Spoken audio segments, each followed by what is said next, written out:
So the Great War, which we've just come out of the 100th anniversary of its conclusion,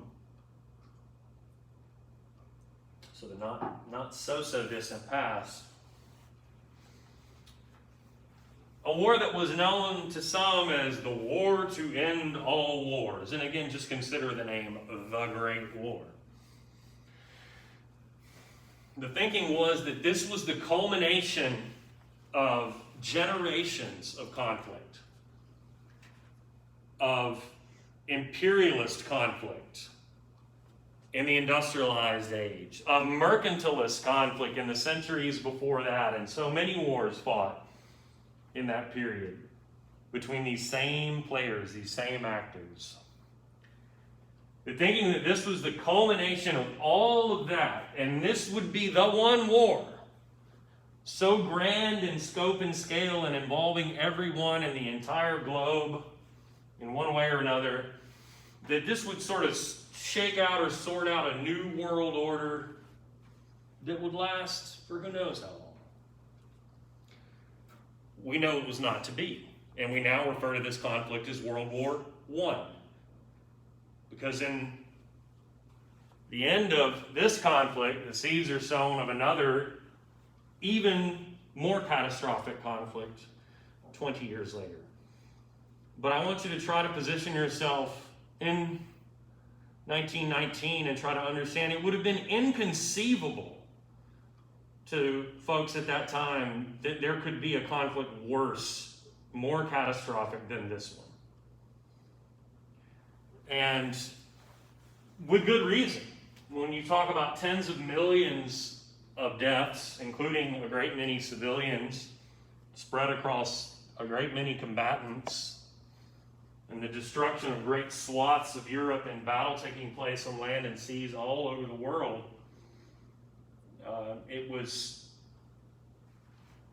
perfectly understandable for one to take the view that this would be a conflict unlike any other in human history. And up to that time, it certainly was.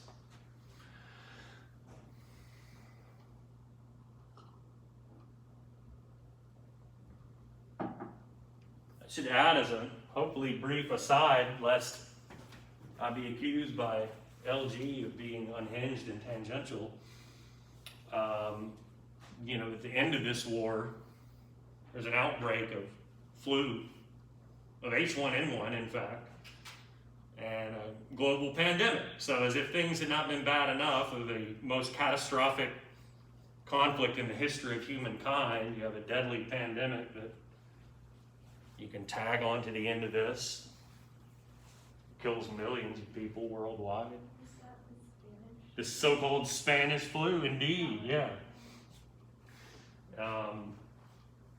Governments were kind of mum on what was happening at the time, not wanting to face up to or admit this pandemic was breaking out, and it was the Spanish press that was more forthcoming, which made it look like it had begun in Spain when in fact it had not. It had been, the early transmissions took place in the trenches of in fact the battlefields of the Great War.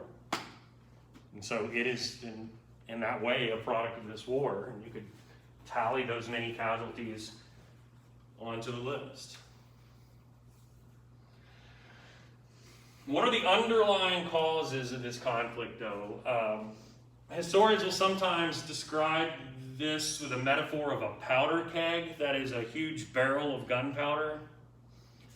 The idea being that it would take some time to accumulate that mass of gunpowder, this representing the underlying causes that accumulate over time, and that all it would take, though, is one spark to ignite that barrel of gunpowder into a metaphorical gigantic explosion, like one singular event. I am more concerned with the underlying causes than the singular event, which may in fact be familiar to you. I know it is to at least some of you that have had my US, because we've talked about this. Underlying causes, though, most obviously imperialism. Remember, imperialism was a great competition among the industrialized nations of the world. And so go ahead and tack on to that industrialization, which drives imperialism, as you know, with its demand for access to resources and with its technology of empire that allows you to exploit other peoples and take those resources by force. And so the scramble for colonies and for resources and the race to industrialize farther and faster than other nations, these are driving forces that lead us to this great war, which go hand in hand, of course, with nationalism. The fervent belief that your nation and your people are the greatest on earth. That perhaps even your nation, your people constitute a race of people that are inferior to other people in the world. And beyond just the idea of social Darwinism and white man's burden and white people being superior in their minds to other peoples, but specifically your nation, your people, fill in the blank, German, British, French, whatever it may be. And what better way to demonstrate that than by building the greatest imperialist colonial empire in the world, industrializing again farther and faster than anyone else. So all those three all dovetail together.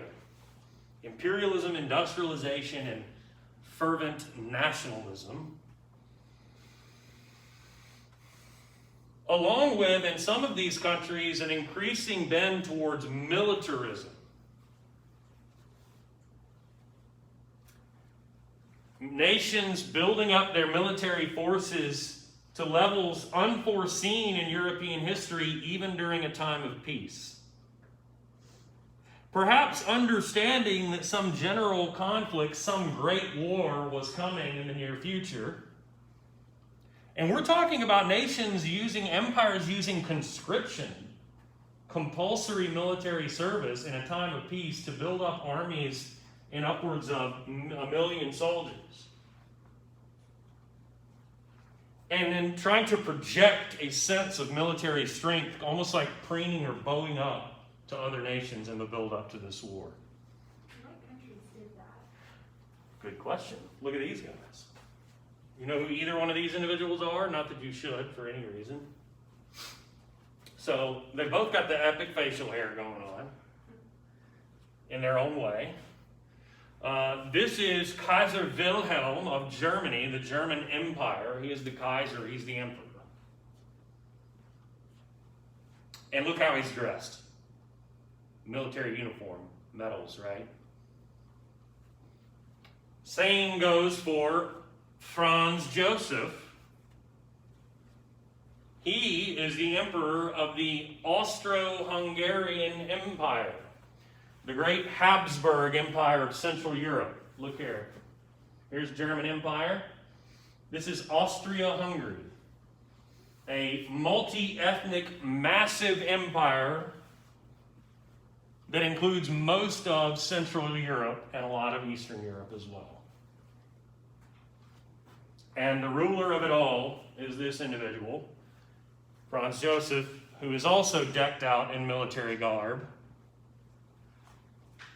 displaying military might at all times. And Germany and Austria-Hungary, to answer your question directly, are definitely among those who are engaged in these massive military buildups. Perhaps none more so than Germany. Certainly, after this war is over, Germany will take, rightly or wrongly, the lion's share of blame in terms of who was building up their military to unforeseen heights and forcing everyone to catch up. Do you remember that phrase I used when we talked about the scramble for Africa and no one wanting to be left behind? And making sure there would be no more Napoleons and Napoleonic wars and massive grand armies. I say remember, none of you were in here except Matt. So you're the one on the hook, buddy. I'm kidding. I mean, usually your lectures are like watching back a few times, so. No worries. Do you remember in Double Hook when we talked about this South American South and the North and sectionalism and the build-up to the Civil War and how Congress had like a more or less equal number of slave state and free state representatives? I talked about maintaining a balance of power. That's the key here when it comes to militarism. The thinking being, other nations see Germany building up their military and they think, oh God, what if they're the next Napoleon? What if Kaiser Wilhelm is the next Napoleon and we let the Germans build up their military to a point where they could, run roughshod over us? We better keep up. Does that make sense? So it only takes one nation taking the lead here for others to feel like they have to follow suit and engage in similar practices.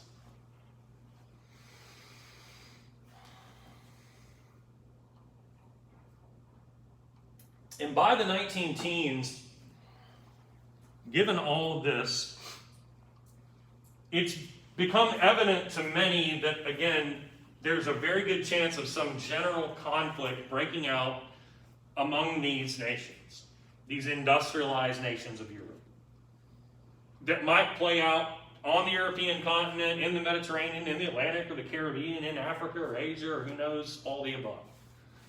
And so everyone secretly, in most cases, seeks out alliances with other nations. It's akin to if you were out at the club and these two guys are going to get in a fight and everybody knows it and they're going around to everybody in the club being like, hey, you're going to be on my side when this goes down, right? And so, when those two guys get in a fight, all of a sudden the whole club's in a fight, right? So that's precisely what's going to happen. It's only going to take two nations going to war for a tangled web of alliances to kick in. And I'll walk you through how that happens and who's aligned or allied with whom. But add to this list of underlying causes, again, a tangled web of secret alliances with one another between nations that say, hey, if you're attacked, I'll have your back. Somebody attacks you, they're attacking me.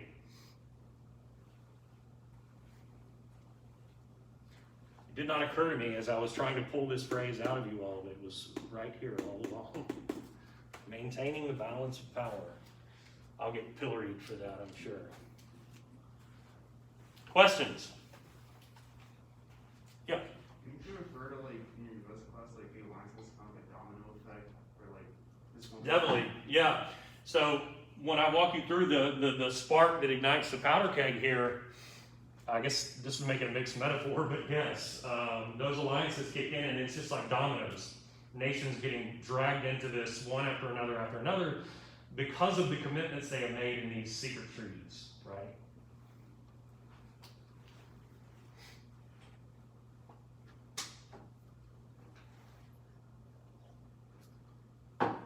So the spark is the assassination of Franz Ferdinand. Pictured riding in the car there with his lovely wife, shaking hands with a well-wisher, in the streets of Sarajevo, in the Balkans, a region over which ruled his father, the Emperor Franz Joseph, who you just saw with the epic facial hair. And needless to say, Franz Ferdinand has his own, which looks more like Kaiser Wilhelm's, but in any case. So why is the Archduke Franz Ferdinand assassinated? First of all, what does it mean to be the Archduke? It means he is like the crown prince of the Dauphin in France. He is the next in line to the imperial throne as his father's firstborn son. His assassination, his murder, is a political act committed by an individual from Serbia. Here is Serbia. This individual was an advocate of pan-Slavism. Pan, when you see it like that, at the beginning of a word, means united. Slavs are an ethnic group. Slavic. It's Slavic. To be Slavic, that is an ethnicity. Many of the peoples of the Balkan region in Central Europe are Slavic. Neither the Austrians nor the Hungarians, and certainly not the Habsburg rulers of the empire, these people are not Slavic. But there are a great many Slavs within the empire. People like this assassin feel like that is wrong, and that Slavic peoples are to be a part of a Slavic country, be it Serbia or some other Slavic nation that you would carve out of that could seek its independence from Austria-Hungary. Does that make sense?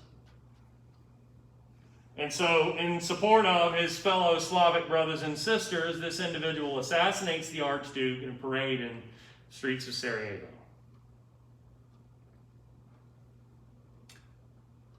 Because this individual was Serbian, part of a Serbian political group, which, if you're Franz Josef or others in the Austrian government, you would consider a terrorist group, probably. Austria-Hungary holds the nation state, the nation of Serbia, accountable for this. And long story short, make a series of demands upon them that they're unable or unwilling to meet, and then end up declaring war on them. So Austria-Hungary declares war upon Serbia as a result of this assassination. And then the dominoes begin to fall. I'll walk you through that. I'm not going to ask you a question on the quiz or exam that has you recreate this sort of step by step. What I will do is pause when I'm done and make sure we know the basic who's who. That you will need to know. But let's see how this unfolds, though, generally speaking. Austria-Hungary, the great, massive Habsburg Empire, has declared war on little old Slavic Serbia.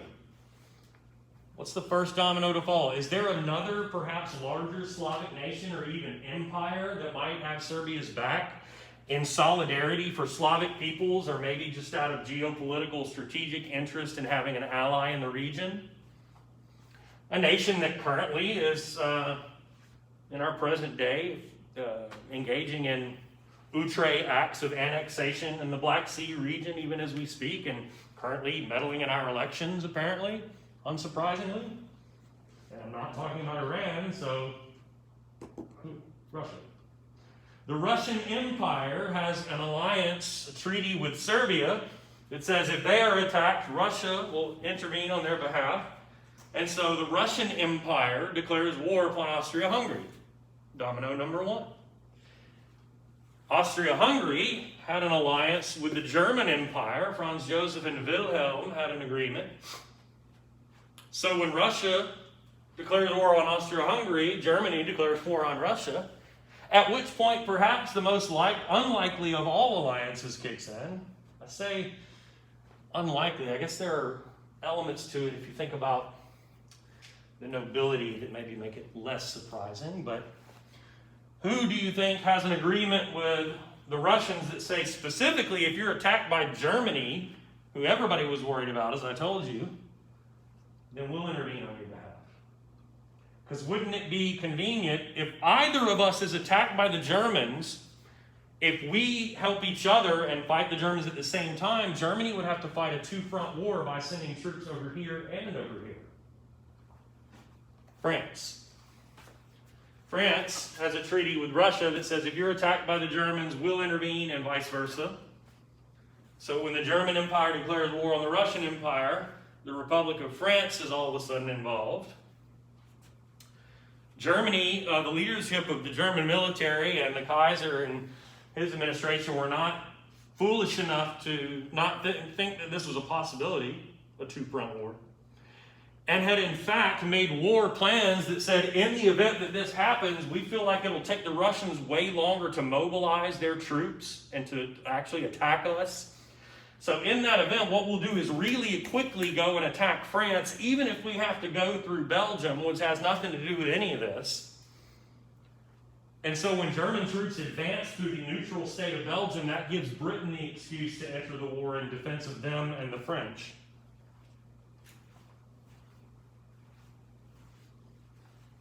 By which point, Italy becomes the rogue nation in all of this, reneging on an alliance with Germany and Austria-Hungary that would have had them fighting on their side, because Britain and France promised Italy colonies, which it lags behind in the colonial game, as you perhaps remember from the Scramble for Africa map.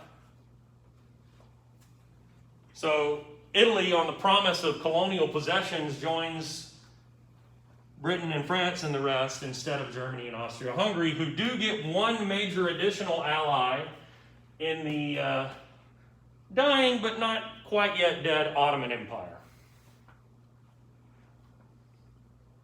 And so the so-called Central Powers are Germany, Austria-Hungary, and the Ottomans. Those are the big three.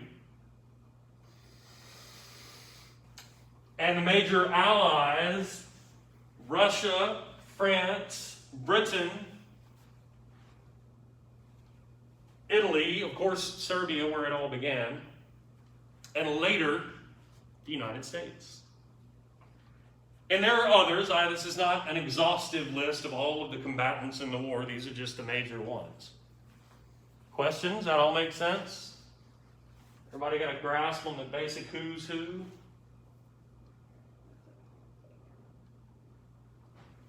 Let's talk about the fighting in this war then. And let me just briefly go back to the map here. And you know what? No. I'm emboldened. I've been so criticized for my unhinged obsession with Google Earth and how it is important to me that I feel like I'm going to double down on it. I'm going to lead the charge of, bringing geography back into the classroom.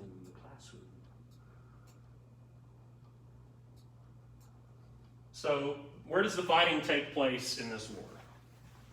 Well, remember, I told you that Germany's first effort is to attack France and try to capture the capital of Paris, which never happens in this war.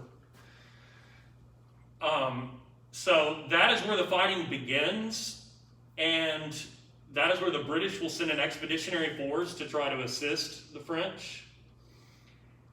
And what happens is both sides try to outflank one another, like go around each other, because of course if you're the British and French, you want to invade Germany and go capture one of their cities. What happens is they race each other basically all the way to the coast, and then they dig in a series of massive trench networks at the front where the armies meet. And for the next 5 years, this Western Front will not exceed these boundaries here. All of the battles of World War I on the Western Front take place in this general area.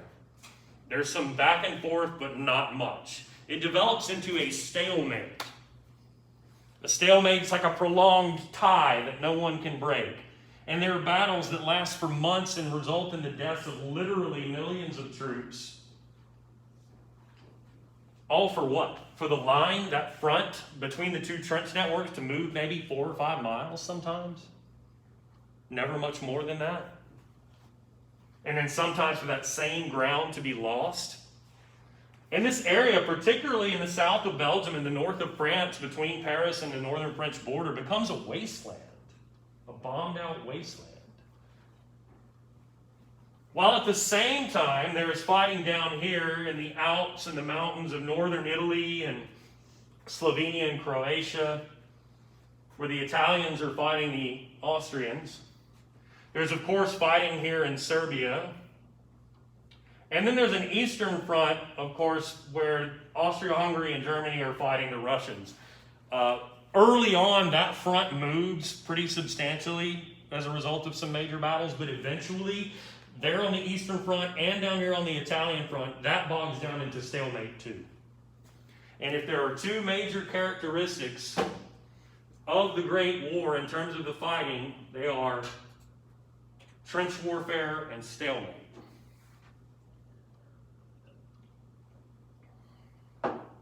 Why trench warfare? Well, generally speaking, when this war breaks out, the offensive strategy of armies was not all that different from Napoleonic times. You have foot soldiers, infantry, who, with whatever support, attack the other side's foot soldiers head on. Frontal assaults. And yet, at this time, weapons technology had advanced so far in the industrialized age as to make those kind of frontal assaults suicidal. And more than anything else, it's all about the big guns. Thought I'd augmented this with some better images, but this one is pretty good. And these are not even the biggest ones. Massive artillery. Look at that's a soldier there. Look how big that is. Steel barrel, a rifled barrel to spin the shell so it's more accurate in terms of where it lands. Miles away potentially because these are so powerful. Hydraulic recoil, easily deployed in the field of battle. And these could lurk by the thousands well behind your line of defense and at any time open up and rain hell down on the other side. So that if you were anywhere remotely close to the front, you were in potential danger of being blown to pieces and annihilated at any given moment. Which is a pretty damn good reason to build trenches and get down in the ground, and then to build bunkers in those trenches lest you take a direct hit in the trench. And when I say trenches, I don't just mean a trench or two. Like, you see this individual at the very front line. Careful not to peek the head too far over the top, you get shot by a sniper. But you could turn left there, and there would be another line going back to another line of trenches, to another, to another, to another, to a supply line. I'm talking about miles and miles of trenches that were so complex, they would have road signs in there, with names for the different trench lines, so that you wouldn't get lost in your own trench network. See if we can get an aerial here.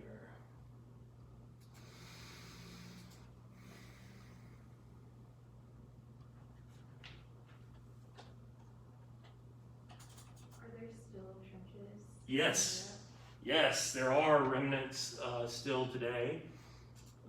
You've just given me an excuse to go back. Thanks. Let's see if we can go to Verdun or, let's see where we can. There's a lot.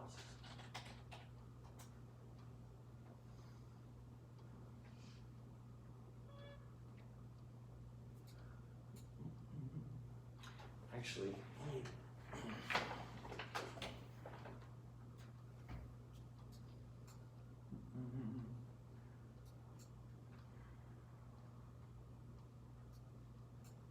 LG will have the field day with this, of course, and I don't care. I'll pull my men.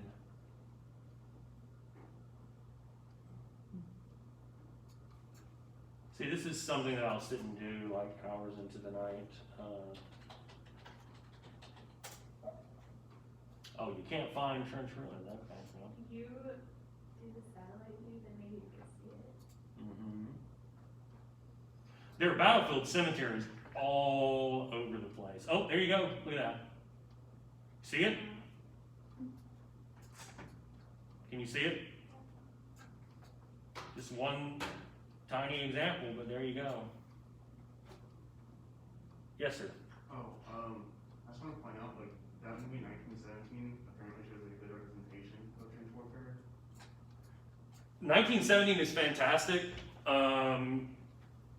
I mean, certainly LG being a cineast would have things to say about it, and maybe critically, but in terms of its visual presentation of trench warfare, it's unbelievable. It's I watched incredible. it after, like, your lecture on this in your history class, and you told us about it. So. Yeah, so you did go back, you did go and watch it. It was a really good movie. Like, they have it, like, shot in, like, what looks like one shot, even though it's not. Right, it's a little trickery of cinema, yeah, but for that other reason, I mean, they obviously did their research. It's just incredible visually, quite the experience. But yeah, so there are definitely remains of the trench networks in northern France and elsewhere. But not to linger too long.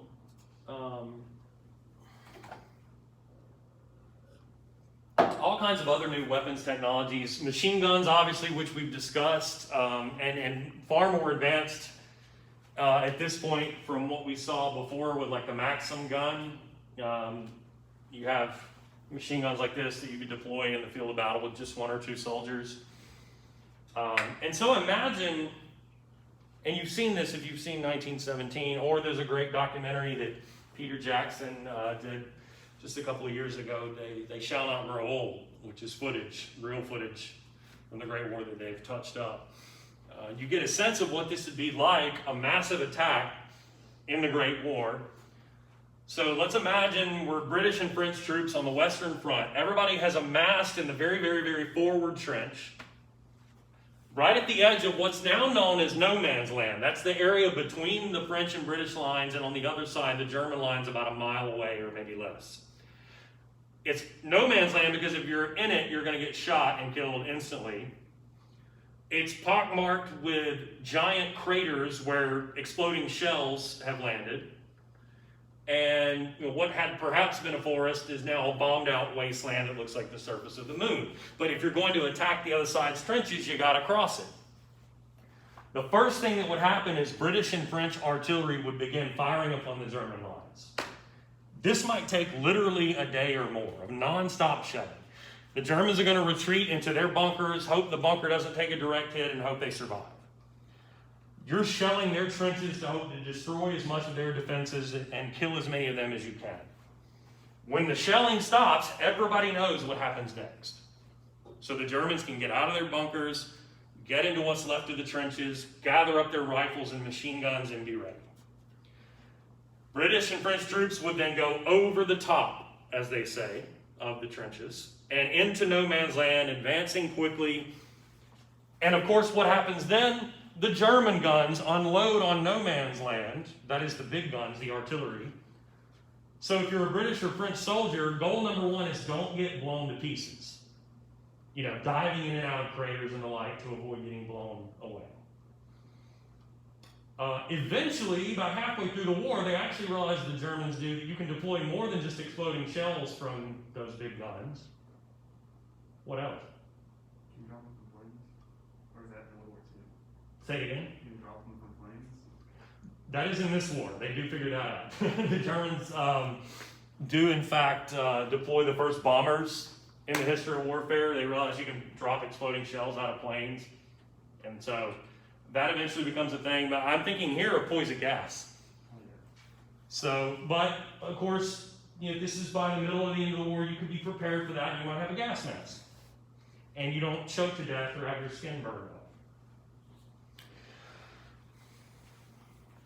Then you get closer to the German lines, if you're lucky enough to have survived all that, and you come under machine gun fire, rifle fire, sniper fire, and also the Germans had invented little handheld bombs that you could lob up over the trench onto an oncoming enemy, grenades, mortars, little miniature artillery that could be deployed by a small team of troops like that right there. But let's say this is late in the war and the British and French have tanks that you could fall in behind and use for cover as they get in and out of the craters of no man's land. You made it all the way to the other side's trench line. Well, they have barbed wire there that your artillery in its day-long bombardment did not destroy. It simply mangled it up. And so you're trying to cut through barbed wire while you're being subjected to rifle fire, machine gun fire, and grenades and mortars. But if you're able to get through all of that, with overwhelming numbers probably, and a great number of casualties by that point, of course, then you get to attack the other side's trench. Hand-to-hand warfare, bayonets affixed to rifles, stabbing and slashing at one another. And weaving around trench corners and seeing a machine gunner at the other end of the next line of trench that you just turned into. Or walking right into a grenade blast. And realizing that every time you take one trench line, all the Germans have done is retreated to the next and the next and the next. And by the end of the day, the German high command has realized that you've broken through in sector fill in the blank of whatever line. They send reinforcements there that then drive you back out of their trenches, across no man's land, and back at the end of the day where you started. The only difference being, of your 10 buddies, only 2 or 3 of them are left alive. And this happens again and again and again. And it's not just the British and French launching these suicidal assaults. The Germans do it too. often at the exact same time. When we looked at northern France,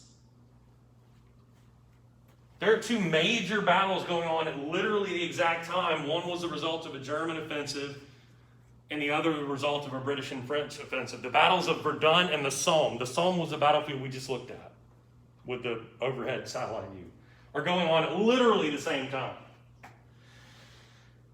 So what this becomes is a war of attrition.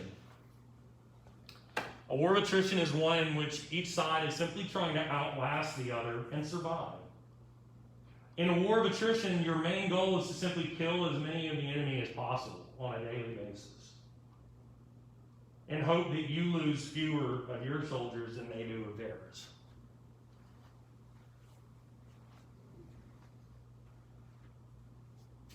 Here's some numbers. Speaking of the Somme and Verdun, don't feel like you have to write these down. Certainly don't memorize them. At the Battle of the Somme, in 4 months, it's SOMME, in 4 months of fighting, 1.5 million casualties, including over 300,000 dead, including 20,000 dead British soldiers on literally the first day alone. All for what? The line moves 7 miles. Battle of Verdun, 700,000 dead. Similar result. This is 1916 into 1917. And would set up the events that are depicted in the film 1917. In fact, the Somme end of the line. Total losses in the war, 37 million casualties, including 16 million dead, an estimated 7 million dead civilians. And that does not account for the countless number of soldiers who suffered from back then what they would call shell shock. When you live at the front for any number of, or any length of time, any number of days, and the constant fear of being obliterated, to say nothing of having to engage in these barbaric attacks or defenses of such attacks, that might have a little effect on your, psychological well-being. We would today diagnose this as post-traumatic stress disorder, and particularly acute variety of that for a lot of these soldiers.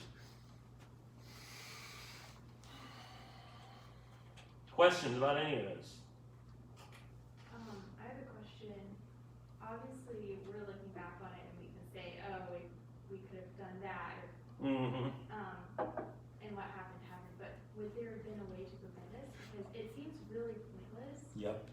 and not a lot was accomplished. Mm-hmm. And it's really inefficient, a really inefficient way of solving your problem. Absolutely. And particularly if you consider that, there are direct connections between this conflict and World War II, and you consider them, all part of the bigger geopolitical struggle, it seems absurd, really.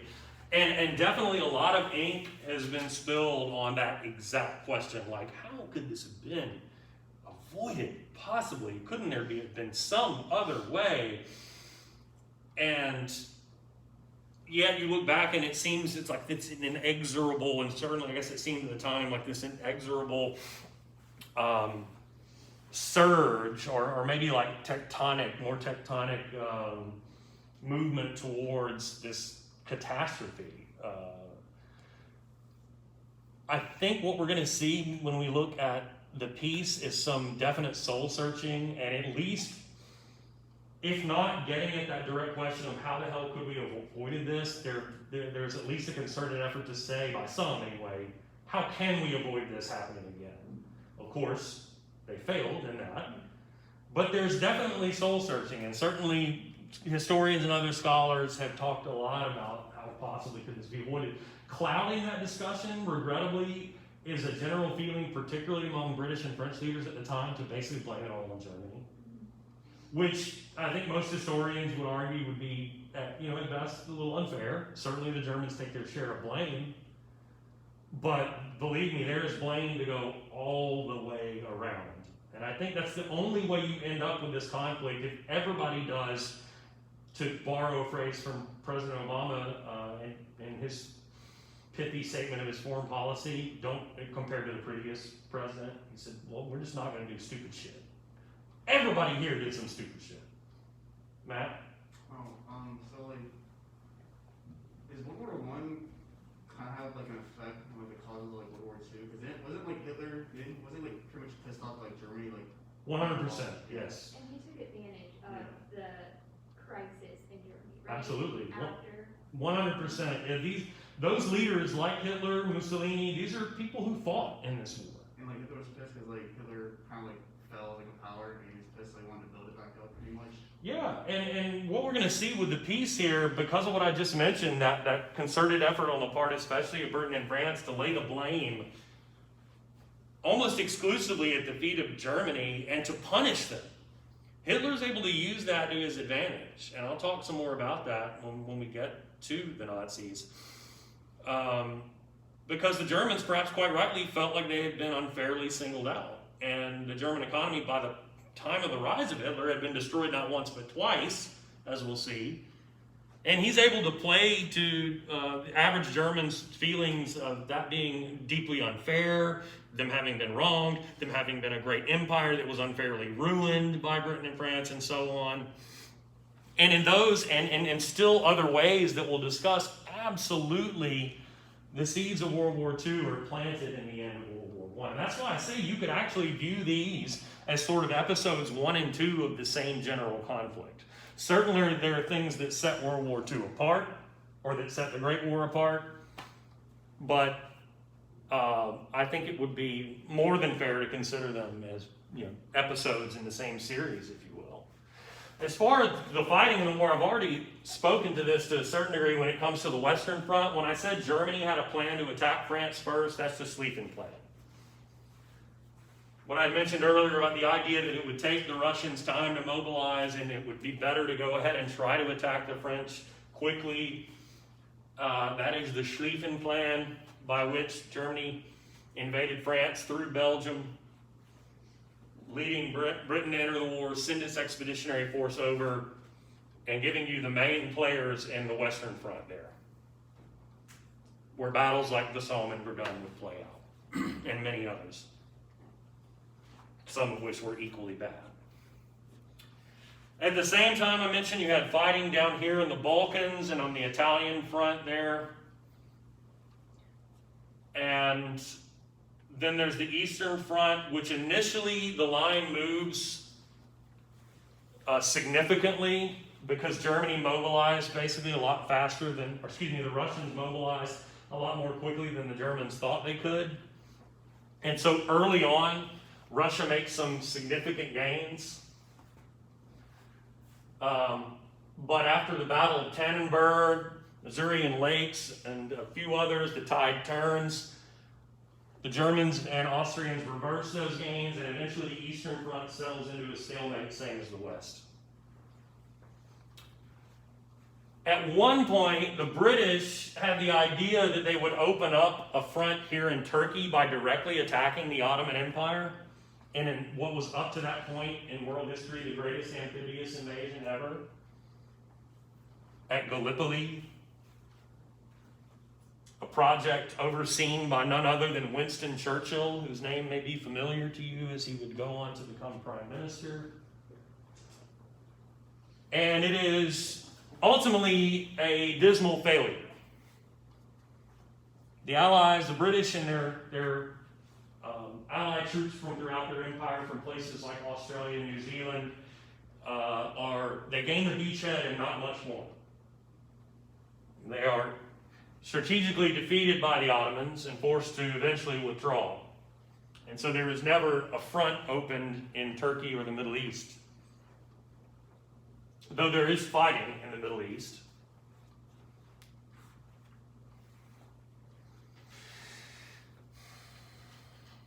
And in Africa, and in East Asia, and in the Atlantic Ocean, and in the Indian Ocean. That's why we call it a world war.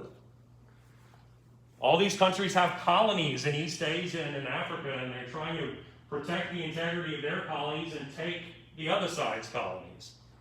In fact, when the war is over, the Allies will take great delight in doling out German colonial possessions to people who had fought alongside them. Remember, they had promised such things to Italy.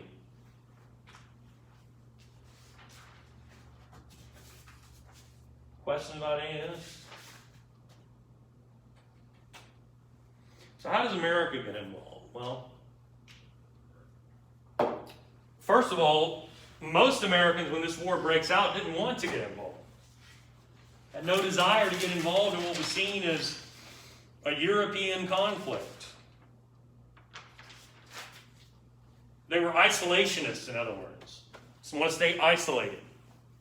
It's Europe's problem. It's not our problem. These countries in Europe had signed these treaties or alliances because they're all worried about being attacked. Well, America has the protection of the Atlantic and Pacific Ocean. We're not at threat of imminent attack from anyone, it was thought. We are the master of our domain in terms of the Western Hemisphere. Monroe Doctrine, Roosevelt Corollary, America was the policeman of the Western Hemisphere. It had informal imperial control over large swaths of Latin America. So why involve yourself in a war that you didn't need to get involved with? Why it would be considered some sort of outré action to be involving yourself in such a conflict. Something outlandish and unnecessary and outrageous even. But gradually that tide of public opinion begins to turn. Also, America is a corporate nation. And American corporations, like any others, and when there is incentive to make profit, they're going to try and make that profit. And if that involves selling war materials to Britain and France, then that's how they're going to do that. If Britain and France need ammunition, guns, whatever, American companies are going to provide that. And if Britain and France start to run low on money and lose their ability to purchase such things, American banks are more than willing to step up and lend millions of dollars to Britain and France to keep buying American war materials. So the U.S. is indirectly involved in this conflict from the beginning because its companies and its banks are facilitating the British and French war efforts. A fact that is most certainly not lost on Germany, which has pioneered yet another tool of war, the underwater boat or U-boat or the submarine. German submarines were plying the North Atlantic around Britain, attempting to blockade Britain and keep ships from getting in and out. The thinking being that Britain as an island nation, if it did not have the benefit of imports and exports, would be ruined economically. And consider if America is shipping war materials to Britain, that is how they would arrive by ship into a British port. So, needless to say, the Germans start torpedoing American ships. Torpedoes exploding shell that can be deployed by these submarines underwater, blow a hole in a ship, sink it in the frigid waters of the North Atlantic, and everybody dies. And when I say torpedoing American ships, these goods are not going over on warships of the U.S. Navy. They're going over on merchant ships. And eventually, when the U.S. realizes the Germans are going to sink those ships, they start hiding the war materials on cruise liners. Recreational cruise liners full of vacationing folk headed over to Britain for a good old time. I guess the thinking being, well, let's dare the German government to sink a damn cruise liner and kill a bunch of civilians, which they did. Their thinking being, well, if you're going to hide the war materials on there, that's, their death is on you, buddy.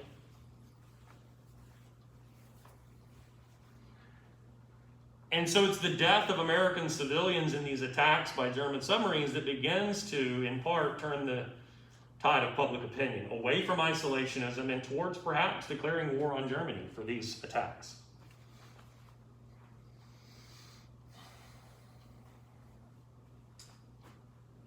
Woodrow Wilson is the American president at the time, an academic who had ascended to the presidency in part by pledging to keep America out of this war. A fact which becomes deeply ironic when Wilson is the president who has to ask Congress for a declaration of war, but who tried very hard to keep America out of it. And through diplomatic relations with Germany, got them at one point to stand down on this unrestricted U-boat warfare. Unrestricted meaning they will torpedo anything coming into British waters. Again, because they know what's up in terms of smuggling in the war materials. During that lull, however, the British intercept a telegram. A telegram that was about to be sent across the Atlantic in the transatlantic telegraph line from the German government to its embassy in, of all places, Mexico City. The German government was sending this telegram to its ambassador in Mexico, telling him to talk to the Mexican government, remind them of all that land that they lost to the United States in the Mexican-American War, California and Arizona and Utah, Nevada. And how, right after that, there was a whole bunch of gold and silver discovered there that had made Americans rich, and how Mexican farmers got kicked off of their land in California by American corporations like Del Monte and so on. Remind them of all that, and then gently suggest if they were to ever try to get that back, they would have a friend in Germany. In other words, the German government was telling its ambassador to encourage Mexico to invade the United States with the promise that Germany would assist them in a war. The bigger picture thinking being, if America was bogged down fighting Mexico, it could not send troops over to help Britain and France in the war in Europe. This is the so-called Zimmerman telegram, but recall what I said at the onset, the British intercepted it. And what do you think the first thing they do with it is? Take it to the U.S. government and say, look what Germany's up to. They just try to encourage your next door neighbor to invade and attack you. Needless to say, this does not lead to an improvement in American and German diplomatic relations. Germany resumes unrestricted U-boat warfare, resigned to the inevitability of American direct involvement, which then comes. America sends an expeditionary force of about 2 million troops to the Western Front specifically.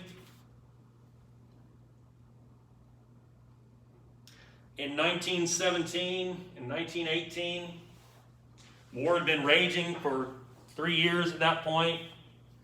So American troops are late to the party, and they're green. They're not experienced, but they're also not demoralized by 3 years of that kind of murderous, suicidal futility that these other troops have had to endure. And in every army that was involved in the war by 1917, morale was abysmally low.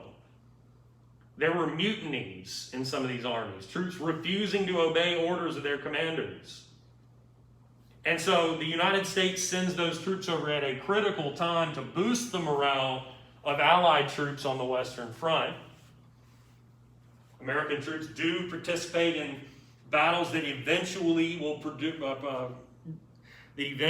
be decisive in turning the tide against the Germans on the Western Front.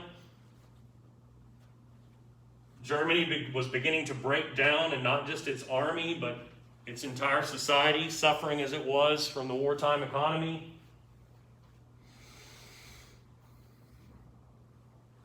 Same thing was happening with Russia, though. In fact, there is a revolution in Russia, which we'll have an entire lecture dedicated to, I think, next. And the revolutionaries who take control of Russian government had campaigned among the Russian people with the promise of peace, land, and bread. Peace meaning, if we come to power and you support us, we will withdraw from this war. They were revolutionary socialists who viewed this as a completely unnecessary capitalistic war and just one more example of the oppression of average working class people. And they held the German Tsar, the emperor in Germany, accountable for the deaths of millions of Russian people. Did I just say German? LG's going to be like, you don't know what you're saying from one moment to the next. You're unhinged. So the revolution in Russia, to reiterate, results in the coming to power of a group of revolutionary socialists who withdraw Russia from the war. Almost immediately upon their ascending to power, they sign away territory to Germany and say, we're out. The Russian people are over this. 2 million Russian soldiers have died. People are starving back in the cities and in the countryside back home. We're done and we're going to clean up our own house. So, it's critical when you have a major ally quit the war, it is critical that America sent those 2 million troops over when they did. Otherwise, Germany could simply take all of its troops from the Eastern Front, put them on the Western Front, and outnumber the British and the French. So in addition to providing that morale boost, America helps in terms of the numbers game with the Russians having withdrawn from the war effort. Does that make sense?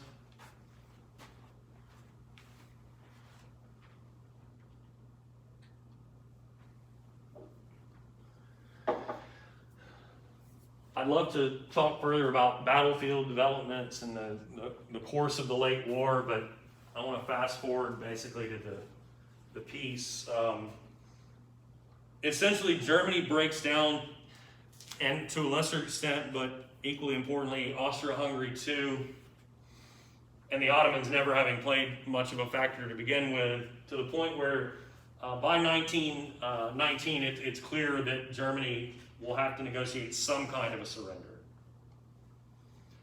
There's an armistice signed on the 11th hour, the 11th day, the 11th month, famously, which we still commemorate. And then there's going to be a massive conference in Paris to determine the parameters of peace. All the major leaders of the Allied powers will be there, pushing their own agenda, their respective agendas. We have any idea who's who in this photograph? I mean, it's a bunch of old white men, of course. Is that Woodrow Wilson on the far right? Or? That is Wilson on the far right. Woodrow Wilson, American president there. Is that Winston Churchill in the middle or no? Oh, wrong. It does kind of look like him. Churchill would have been younger then, though. Was he like short and chubby? Yeah, this is a similar stature. Yeah, this is Georges Clemenceau of France. That's Vittorio Orlando of Italy, and that is David Lloyd George, of course, the Englishman sporting the coattails there. He is the Prime Minister of Britain. Wilson, before he embarks on his trip to Paris, addresses the American Congress and lays out his plan for peace and for a new democratic world order. He's very idealistic, Wilson, or at least you would think so by listening to or reading these so-called 14 points that he wants to bring to the table at the Palace of Versailles when this conference will be held outside of Paris.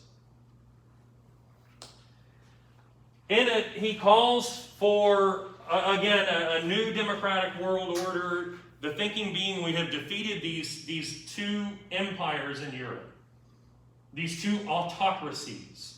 And we, speaking specifically of Britain and France and America, are the liberal democracies of the world. We need to foster the growth of liberal democracy in Europe. And beyond that, we need to work towards liberal internationalism. So what is liberal internationalism? The heart of liberal internationalism is international cooperation. This gets to your question earlier. How the hell could this have been avoided? Well, maybe rather than a bunch of secret treaties, militarism, going behind one another's back, so on, organizing blockades and having tariff wars with one another, perhaps you could instead rely upon international cooperations or supranational institutions. International cooperation, free trade, no more tariff wars, freedom of the seas, no more blockades or territorial disputes over the open waters.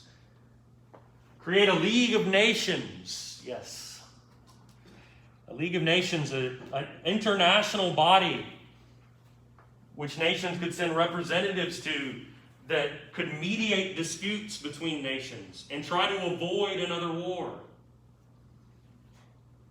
So that the next time, an archduke or someone is assassinated, we don't have to see the dominoes fall. And also, Wilson lays out his support for self-determination with an asterisk. Self-determination meaning people should be able to determine for themselves what their government will be. As a liberal democracy, America, of course, theoretically supports the principle of consent of the governed. In effect, then, Wilson is giving a nod to ideologies like Pan-Slavism, and the idea that if the Slavs of the Balkans want to have their own nation and not be ruled over by an Austrian emperor, then they should be able to have that opportunity. I say with an asterisk because certainly neither did Wilson mean, nor would this happen in reality, that this would apply everywhere. And I want to underscore that Wilson is simply laying out in this address what he would support. It's not that all of this happens. Because when Wilson arrives in Paris, he is faced with the realization that, America is not a bit player necessarily, but certainly not like the lead dog here. America had not yet emerged as the superpower that it would become after the Second World War. And consider, too, that Britain and France had lost far more in terms of casualties and destruction and financial loss than America had.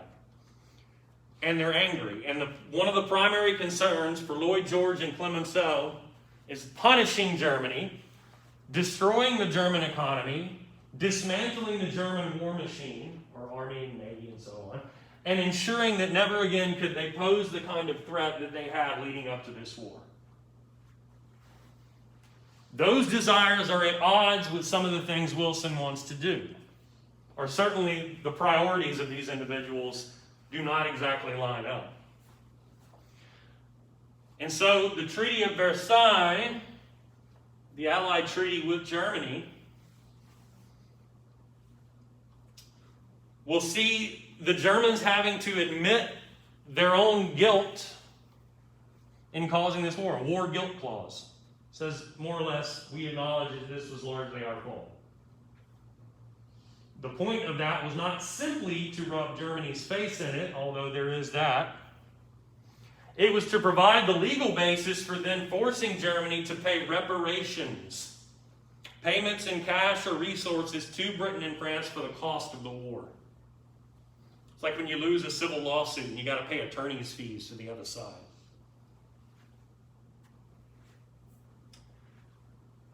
By design, that would wreck the German economy for years to come.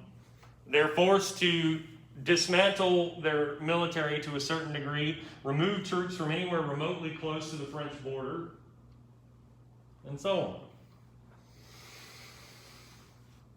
What about other treaties? What about the Austro-Hungarian Empire? Well, the Austro-Hungarian Empire is no more. It has ceased to be. And what are the countries that emerge at that time in its place? Two of them ought to be easy. Austria and Hungary, which had been ethnically different from their origins. So the old heart of the Habsburg Empire is now basically just the nation state of Austria. And you have Hungary there. Down here in the Balkans, Yugoslavia, which includes Serbia and the rest of the Balkans that had once been part of the Austro-Hungarian Empire. It is, in a way, it is a pan-Slavic state, Yugoslavia. As it turns out, and as played out in my lifetime, shortly before you all were born, there are a lot more than just Slavs there. There are Christians and Muslims and people of multiple different ethnicities, and that nation fractures into the multiple different nations that exist there today, largely in the 1990s. What about north of Austria and Hungary? Czechoslovakia, another sort of pan-Slavic state, which also consists of parts of the former German Empire. Germany sees bits of its territory taken away on its border with France, and here where Czechoslovakia is created. So in terms of the old Austro-Hungarian Empire, self-determination, yeah, to a degree. Remember what I said that Russia did when it quit the war? They signed away territory to the Germans, and then Germany loses. So what do you do with that territory? Nation state of Poland is created. Self-determination there for the Poles? Yeah, for now. The Ottoman Empire is no more. It will cease to be. It lives on in the nation state of Turkey. To the south of that, its Middle Eastern possessions are divided up between the British and French as mandates, which is a way of saying colonies without using the word colony. Arbitrarily, these lines are drawn, creating the mandates of Syria and Lebanon for the French, Iraq, Jordan, and Palestine for the British, who give these people, to a certain degree, home rule and the right to determine their own internal affairs, but who are most especially concerned, of course, with resources. And I don't think I have to tell you the major resource with which they are concerned coming out of this region, which is what? Oil.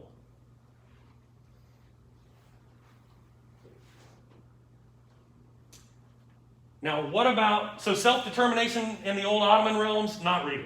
Kind of, sort of. Self-determination in Africa? Self-determination in South or East Asia? No.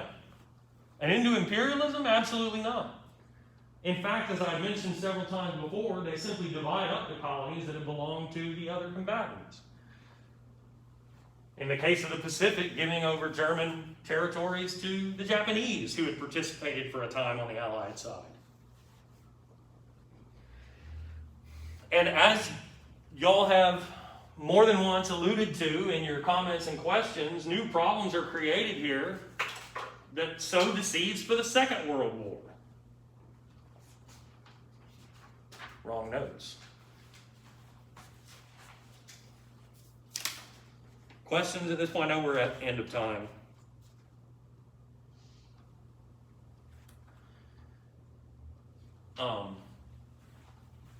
What we're going to look at next is what happened in Russia.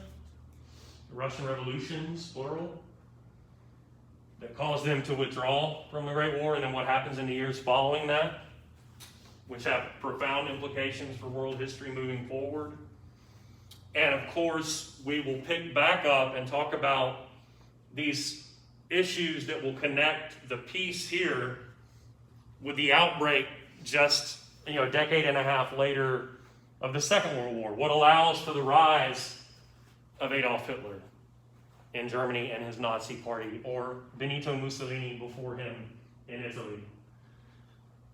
And then we'll talk about the Bolsheviks, the revolutionary socialists in Russia, and V.I. Lenin, Vladimir Ilyich Ulyanov.